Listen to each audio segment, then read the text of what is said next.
Derek O'Brien. Sir, three speakers have spoken. 20 minutes. Three speakers today have spoken on the motion of thanks, the President's address. Two have been from the ruling party. They spoke for 92 minutes. The opposition interrupted them not once. One speaker has spoken from the opposition, 30 minutes.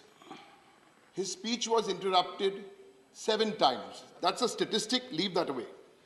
I am today on the address by the President of India.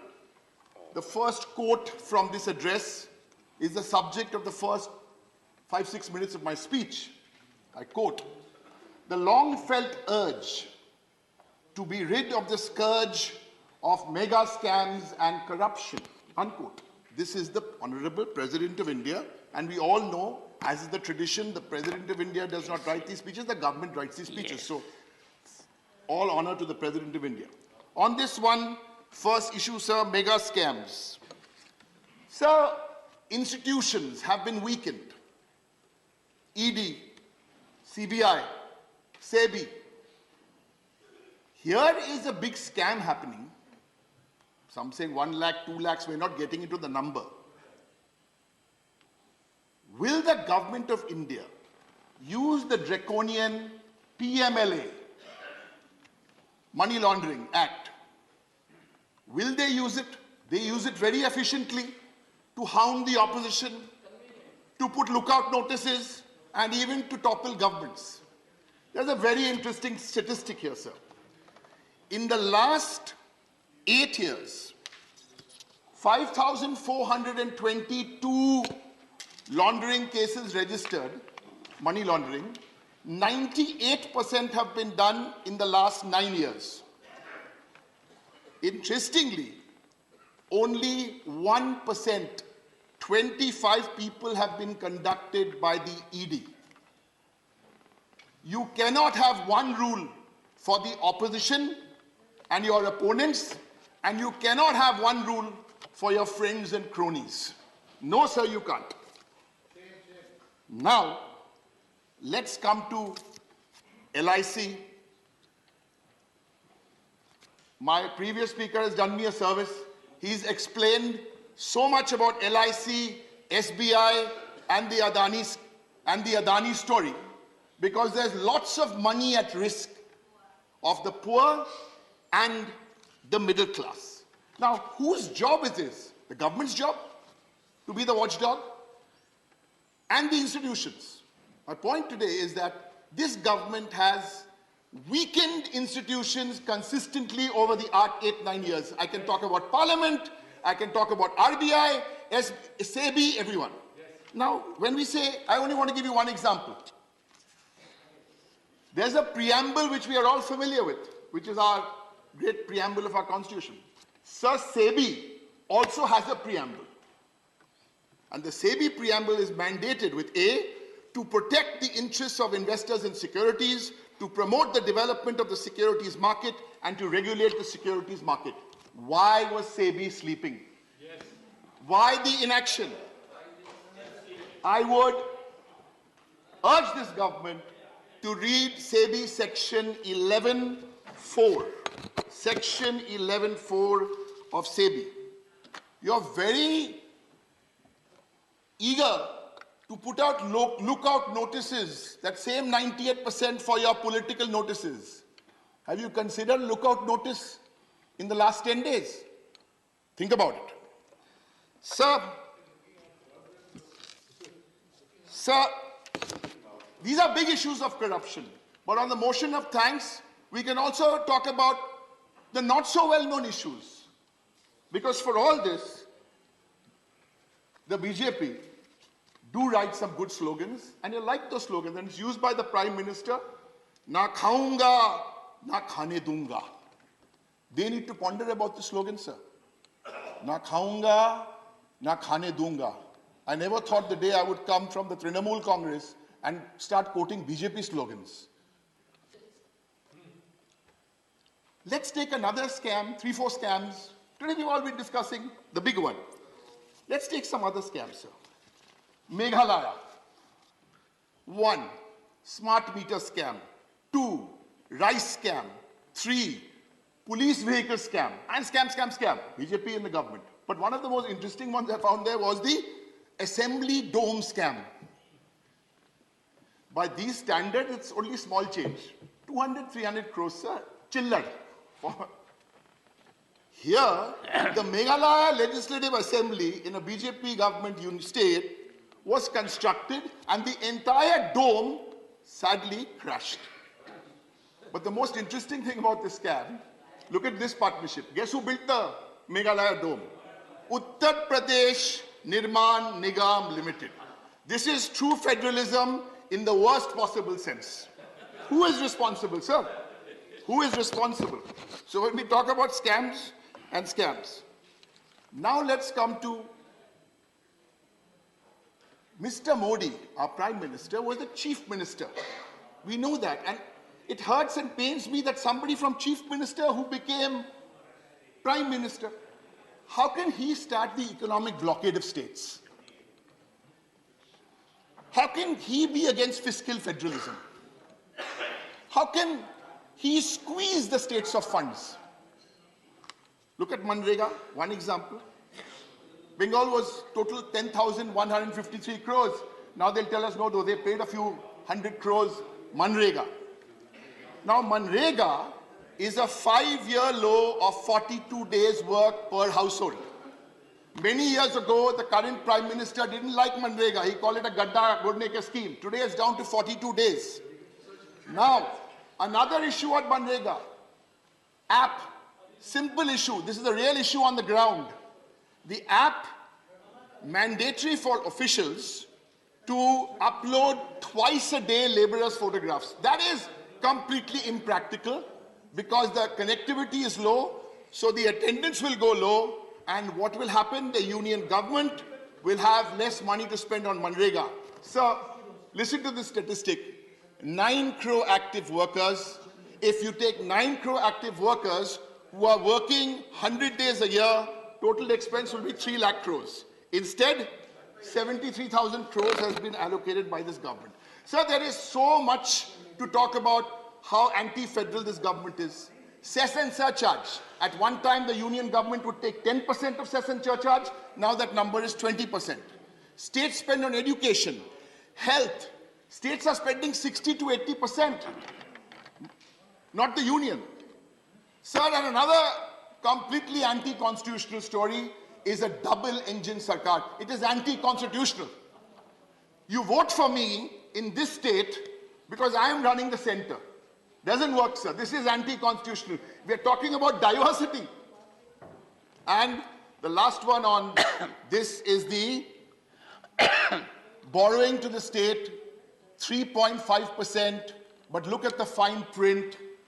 0.5% has to be electricity reform. Condition. That's a condition. Sir, price. For all the complaints about price, opposition is saying, price rise. Full cream milk has gone up by 33%. Full cream milk. Toned milk has gone up by 36%. And the opposition is saying, price is going up, price is going up. But they have been successful on a few selected share prices that they've managed to take up. And it's the same story with fuel. Fuel prices, two-wheeler prices jumped by 40%. And page 1, clause 2D in the Rashtrapati's address talks about women. 2 crore women quit the workforce in the last 5 years. Talks about youth. The youth don't want slogans. 4 crore people are unemployed today, young people. These are CMI data, sir. Sir, we talked about institutions, and one of the great institutions which is being weakened, and before I say anything about the institution, I'm all praise for those independent journalists, the young men and women who, despite all the pressures from the media owners, are still going and trying to do their very best for journalism. So there's an old Zulu proverb, because today, even the opposition's voice is not amplified. Media owners have their agenda, sir. There's an old Zulu proverb. think this is the first time a Zulu proverb is being quoted in Parliament, but here's the problem with the media owners, sir. A dog with a bone in its mouth can't bark.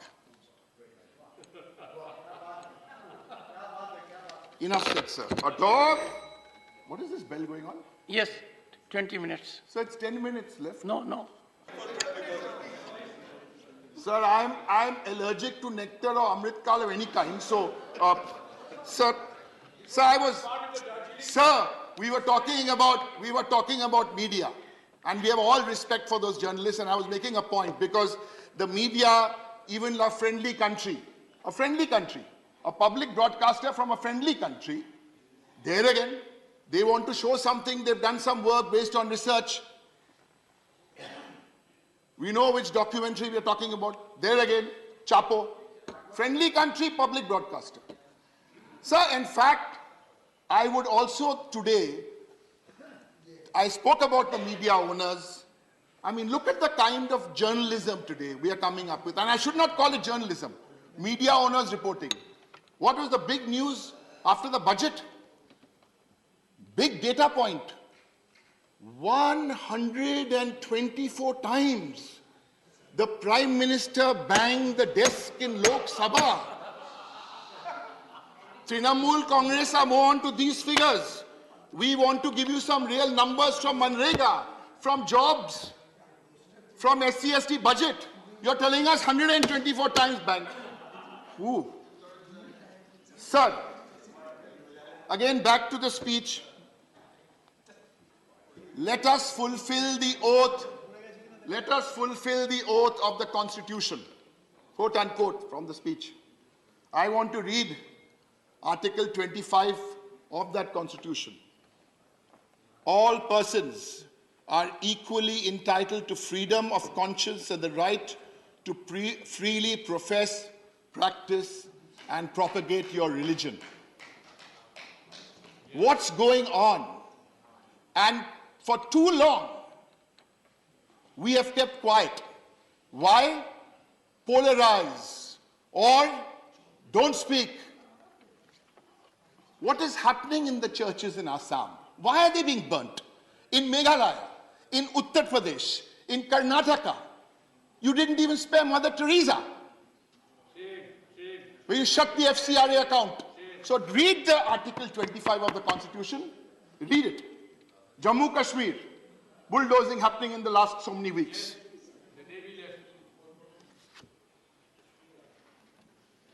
Sir, there are 5 or 6 phrases which this address does not contain. 2 of the BJP speakers were celebrating, and good. The lady from Nagaland, congratulations. We are so happy to have you here as the first lady MP from Nagaland. And the other one, the athlete, who I never call by her name. I've made a deal with her, no calling you by your name. I just call her legend, because she's a legend. Why don't the lady from Nagaland and the legend ask this government next week, if they so love women, bring the women's reservation bill to Parliament. Bring it, we will pass it in 2 days' time. Big talk. I don't want to do Beti Bachao, Beti Padhao, because then I'll tell you about the Wrestling Federation and what your MPs do to women. Next, missing in the speech, fuel price. Not a word about fuel price. Not a word about inflation. Doubling farmers' income. Keep repeating a lie. At least take the help of the Chief Minister of Bengal. She promised to double farmers' income when she came to power in 2011. She didn't. She made it triple. Now you've shifted the goalpost and made yours till 2027. Migrant worker crisis, not a line. Demonetization. We told you, we warned you. You didn't only demonetize the currency, you de-moneyed India and its migrant workers. And another phrase, not a word of it in this. What happened? Smart city. Smart city? Not a word. Sir, and my last point today, we have two other speakers here. And I quote from this one here, sir, the last page of the speech. Quote, "A Bharat whose diversity is even more vivid and whose unity becomes even more shakable." Powerful words, sir, in this motion of thanks on the President's address. And my party, in the last 23 years since we've been here, it's our tradition that we speak strongly against the government. We've never boycotted, and I don't think any of us ever have boycotted the President's address, so don't go there. And we don't ever move a motion or press a motion on the President's address. We understand the government writes, the President speaks. But listen to these powerful lines from the motion of thanks. "A Bharat whose diversity is even more vivid and whose unity becomes even more shakable," unquote. No political party, not the Trinamool Congress, not my friends from the DMK or the CPM or the Congress, everybody, sir, Congress or the Aam Aadmi Party or the SP or the BSP. I'll read this line once. "A Bharat whose diversity," all of us, what we couldn't do, somebody did, sir, these lines. And this is the crux. "A Bharat whose diversity is even more vivid and whose unity becomes even more shakable." These lines were turned into a film before these lines were written. Well done, Siddharth Anand. Well done, India's biggest global ambassadors. Well done, those of you who made Pathan. What we couldn't do, Shah Rukh Khan and Dimple Kapadia and John Abraham have shown this country. We learn from them. Don't mess this government. Don't mess with India's biggest global ambassadors. You asked them to boycott Bollywood. They showed you one film with a beautiful message. Thank you, sir. Thank you very much. I know. I said, sir. Corrected. Sir, I must, no, this is very important. I used to be a big fan of Dimple Kapadia. Now, I'm still a big fan of Dimple Kapadia and Deepika. Sir, on a serious note, sir, we have a lot, all of us here have a lot to learn, because sometimes they get it so right, and that was a powerful message. Thank you, sir, for giving me time today. Thank you. And